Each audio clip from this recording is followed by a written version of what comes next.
Hey everybody, I'm Monika McKenzie, joined by Patrick Strawn to recap the matchup between the Liberty Flames and the Rutgers Scarlet Knights. Pat, we saw a 5-0 win on Saturday and then a 7-2 win tonight on Saturday. Talk about what happened in those games for the Flames. Well, I think the biggest thing, you saw the offense come alive and continue to come alive.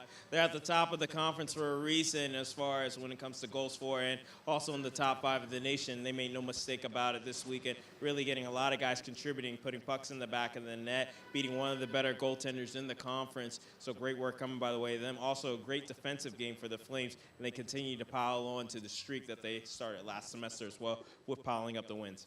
We saw Devon Pierce making his debut as a Liberty Flame here at the LIC. Talk about him and his offensive power. I mean, he did a great show in these past 2 games. Yeah, absolutely. I mean, the first game, you kind of probably didn't even notice him a little bit except for that speed, and then ever since then, he's taken off. 3 games, he's got 4 goals. Been excellent work for him. He's been all over the ice, logging time on the power play and penalty kill. So great speed coming by the way of the young man, as he's definitely contributed, not only from an offensive perspective with putting pucks in the back of the net, but also defensively as well. He's been a great addition to this Flames lineup.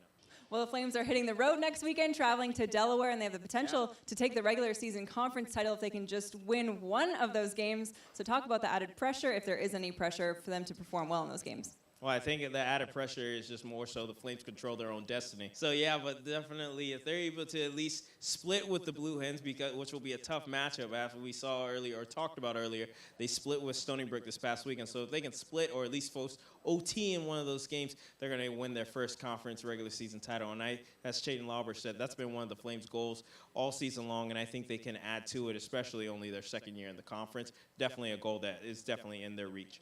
Let's talk about the Flames and their winning streak. They're on a 9-game win streak right now. Yeah. What does that mean coming up on the end of the season to have all of that momentum and all those wins building up? I think it's finally the team's gelling together. I mean, they had a lot of new guys come to the lineup last year, over 12 guys come in, and then this past season they brought in 8 additional new guys to the team. So definitely teams finding continuity. They're getting scoring not only from their top guns, but also second-tier scoring. Great goaltending, good two-way monsters in Halpany and Burak, and good defensive zone pressure. So that's huge for them. I think it's just good momentum for them to build not only to end the season, but even more so for playoffs in the conference for the ESCHL, which they're hoping to win their second title, and then even more so on the national stage when finally they can end their national game woes and hopefully be able to play into the quarters or even the Final Four.